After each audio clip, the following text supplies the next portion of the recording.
Hello everyone. तो ये आज हमारा थर्ड वीडियो है ज्योमेट्री के सीरीज में। पहले क्लास में हम लोगों ने देखा पॉइंट, लाइन, रे क्या होता है, एंगल्स क्या होते हैं, एंगल बाइसेक्टर क्या होता है, सप्लीमेंट, कॉम्प्लीमेंट और कुछ क्वेश्चंस हम लोग ने देखा। आज हम लोग पढ़ेंगे पैरेलल लाइंस, ट्रायंगल। ये ज्योमेट्री का सबसे इम्पोर्टेंट, सबसे बेसिक पार्ट है। ओके, इसके बिना ज्योमेट्री पॉसिबल ही नहीं है। Okay, this is the very important class for geometry. Okay, देखिए पैरेलल लाइंस क्या होता है आज हम लोग समझते हैं। Parallel lines, lines that never intersect, that is distance between these lines is always constant throughout the plane, meant they never meets। इसका मतलब दो लाइन तभी पैरेलल कहलाएंगे जब उनके बीच में डिस्टेंस सेम रहेगा। हर जगह पे उनके बीच में डिस्टेंस हमेशा सेम रहेगा और वो दोनों कभी मीट ही नहीं करेंगे। ओके, वो दोनों कभी मीट ही नहीं करेंगे। Distance in the sense perpendicular distance. Okay, perpendicular distance that is the minimum distance. Okay, here हम लोग कंसिडर करते हैं एच को। ओके, एच हमेशा कांस्टेंट रहेगा, मतलब हाइट या डिस्टेंस दोनों पैरेलल लाइंस के बीच में। हम लोग ए बी और सी डी यहाँ पे पैरेलल हम लोग ऐसे शो कर सकते हैं, डबल एरो मार्क्स देके। ओके, डबल एरो मार्क्स देके हम लोग ए बी और सी डी को पैरेलल शो कर सकते हैं और ऐसे भी रिप्रेजेंट कर सकते हैं। कोई क्वेश्चन में आपको ऐसे दिया रहेगा A B is parallel to C D. Okay, जब पैरेलल दिया रहेगा आप दो लाइन ऐसे पैरेलल ड्रॉ कर लेंगे। ओके, विथ सिंगल एरो और डबल एरो। ओके, तो पैरेलल लाइंस क्या होता है हम लोग ने समझ लिया। अब हम लोग समझने जा रहे हैं ट्रांसवर्सल लाइन। ये सबसे इंपॉर्टेंट कॉन्सेप्ट है। ओके, देखिए ट्रांसवर्सल लाइन समझने के लिए आपको दो ट्रांसवर्स क्या होता है पहले समझाते हैं। देखिए दो पैरेलल लाइन है, सपोज ये आपका दो पैरेलल लाइन है। ओके, ये आपका दो पैरेलल लाइन है। एक लाइन बाहर से, कोई एक लाइन, सपोज ये ए बी है, दो parallel line A B C D. Okay, दोनों पैरेलल लाइंस है।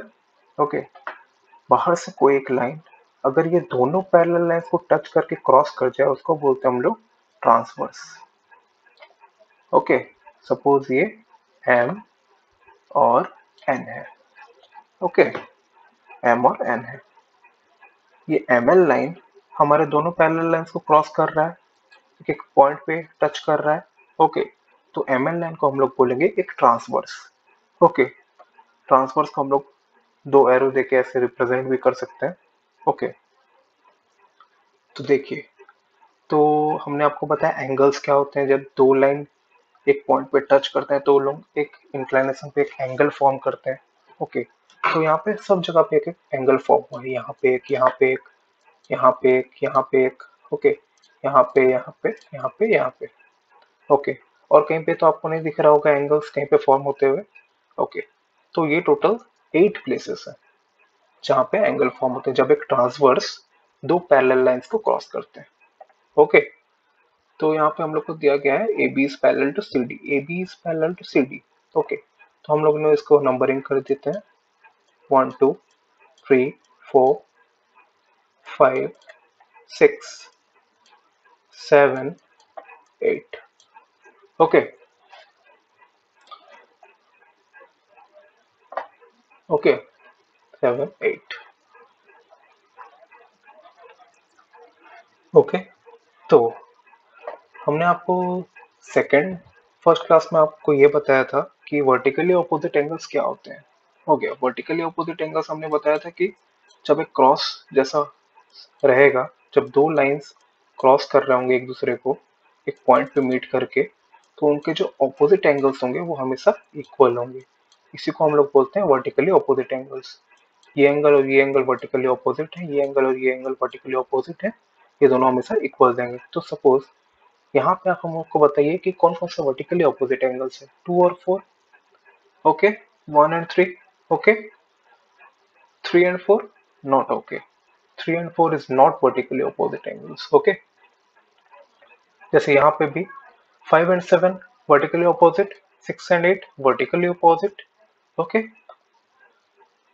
सो ये हमने पढ़ लिया। ओके, अब हम लोग पढ़ने जा रहे हैं करस्पॉन्डिंग एंगल्स क्या होते हैं। इसी में करस्पॉन्डिंग एंगल्स भी हमेशा इक्वल होते हैं। करस्पॉन्डिंग एंगल्स मतलब एक एंगल छोड़ के एक एंगल। ओके, जैसे 1 हम लोग कंसिडर करते हैं, 1 के बाद क्या है यहाँ पे 4, 4 को छोड़ दीजिए 5। ओके, 1 और 5 सेम हो गया, 1 और 5 बार corresponding angles and they are always equal. ये पॉइंट देख लीजिए आप, angle 1 is equal to angle 5 due to corresponding angles. अब आप हमको और करस्पॉन्डिंग एंगल्स बताइए। 2 एक छोड़ के क्या है ये 6। Okay, 2 and 6 are corresponding angles. Okay, 2 and 6 are corresponding angles.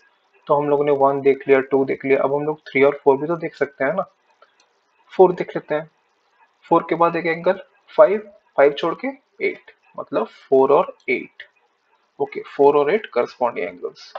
यहाँ पे ऐसे 3, 6 को छोड़ के 7, तो 3 और 7 करस्पॉन्डिंग एंगल्स। ओके, तो ये हमने पढ़ लिया करस्पॉन्डिंग एंगल्स क्या होते हैं, वर्टिकली अपोजिट क्या होते हैं। अब हम लोग पढ़ने जा रहे हैं को इंटीरियर एंगल्स क्या होते हैं। ओके, को इंटीरियर एंगल्स क्या होते हैं, को इंटीरियर एंड को एक्सटीरियर एंगल्स क्या होते हैं। देखिए, को इंटीरियर, देखिए आपको ये एक एनक्लोज्ड जैसा नहीं लग रहा है, एक दो लाइंस के बीच के अंदर चारों एंगल्स हैं। ओके ओके, तो एक साइड में जो दोनों एंगल रहेंगे, यहाँ पे 4 और जैसे यहाँ पे 5 है। ओके, ट्रांसवर्स का एक साइड में जो दोनों एंगल्स अंदर तरफ रहेंगे, वो दोनों को बोलेंगे हम लोग को इंटीरियर एंगल्स। तो यहाँ पे 4 और 5 को इंटीरियर एंगल्स हैं। ओके, 4 एंड 5 आर को इंटीरियर एंगल्स। ये दोनों का सम हमेशा 180 डिग्री होता है। ये एक प्रॉपर्टी आपको याद रखना पड़ेगा। ओके, वैसे ही यहाँ पे भी एंगल 3 और एंगल 6, ये दोनों का सम भी हमेशा 180 डिग्री होगा। क्योंकि दे आर को इंटीरियर एंगल्स। ओके, अब को इंटीरियर एंगल्स हमने पढ़ लिया, को एक्सटीरियर एंगल्स क्या होंगे बस इससे पहले। ओके, देखिए यहाँ पे एंगल 1 है, यहाँ पे एंगल 8 है। इंटीरियर्स हमने देख लिया, इंटीरियर्स क्या होता है, एंगल जो एक्सटीरियर में है। ओके, ट्रांसवर्स और पैरेलल के एक्सटीरियर में है, जैसे यहाँ पे 1 और यहाँ पे 8, ये दोनों को भी हम लोग जब ऐड करेंगे, इनका भी सम आएगा 180 degree. These are co-exterior angles. Co-exterior angles. Okay, and these are co-interior angles. Okay, बस वैसे यहाँ पे भी 2 और 7 co-exterior angles. इनका भी सम 180 डिग्री। ओके, इनका भी सम 180 डिग्री। ओके, करस्पॉन्डिंग एंगल्स हमने आपको बता दिया कैसे कैसे हैं। ओके, वर्टिकली अपोजिट हमने आपको बता दिया। ओके, अब हम लोग आते हैं अल्टरनेट एंगल्स क्या होते हैं। ओके, अल्टरनेट एंगल्स, जब दो पैरेलल लाइंस ऐसे जा रहे होंगे, दो parallel lines, suppose A and B, here C and D. Okay, यहाँ पे हम लोग एक ट्रांसवर्स अगर ड्रॉ कर लेते हैं, ओके, तो ये एंगल और ये एंगल, ओके, ये दो एंगल हमेशा इक्वल होंगे। क्यों इक्वल होंगे, because they are alternate angles. Alternate angles कैसे, एक एंगल छोड़ के एक एंगल, देखिए, या ये एंगल छोड़ के ये angle. Okay, they are alternate. Okay, so ये एंगल और ये एंगल इक्वल होंगे हमेशा। ओके, तो ये डायग्राम भी आप देख लीजिए, जैसे यहाँ पे 3 और 5। ओके, यहाँ पे 4 और 6, 4 और 6, 3 और 5। ओके, तो ये हो जाएंगे हमारे alternate angles. Okay, alternate angles. वैसे ही ये एंगल और ये एंगल भी इक्वल होंगे, ये भी अल्टरनेट एंगल्स। ओके, ये भी अल्टरनेट एंगल्स होंगे। अब हम लोग एक क्वेश्चन देखते हैं। देखिए, जब भी ये एक प्रॉपर्टी ऐसा आप याद कर लीजिए। ओके, जब भी दो पैरेलल लाइंस के बीच में एक ट्रांसवर्स ड्रॉ किया जाता है और जो ये लोग एंगल फॉर्म करते हैं, ओके, जो एंगल ये लोग एंगल फॉर्म करते हैं, तो इनका जो एंगुलर बाइसेक्टर होता है वो हमेशा हमेशा हमेशा हमेशा दोनों का एंगुलर बाइसेक्टर जो पॉइंट पे मीट करता है वहां पे 90 डिग्री फॉर्म होता है। हमेशा वहां पे 90 डिग्री फॉर्म होता है। ओके, हमेशा वहां पे 90 डिग्री फॉर्म होता है। अब इसको प्रूफ करके देखते हैं। ओके, देखिए, सपोज कीजिए ये आपका एंगल क्या, ओके, देखिए, सपोज ये हम लोग एक एंगल पकड़ते हैं थीटा।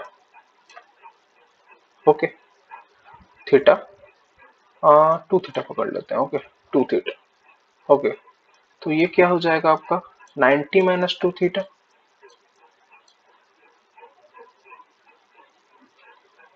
ओके, सॉरी टू से 180 minus 2 theta. Sum of two को इंटीरियर एंगल्स हमने आपको बताया 180 minus 2 theta. Okay, 180 minus 2 theta. Okay, अगर हम लोग इसका एंगुलर बाइसेक्टर निकालते हैं, ओके, एंगुलर बाइसेक्टर मतलब एक नया डायग्राम हम बना लेते हैं के लिए, एक सेकंड, देखिए,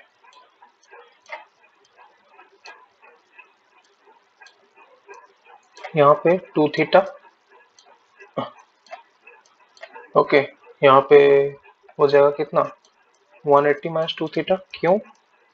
क्योंकि को इंटीरियर एंगल्स ये दोनों का सम हमेशा 180 होना चाहिए, तो इसका एंगल क्या आ जाएगा 180 माइनस 2 थीटा।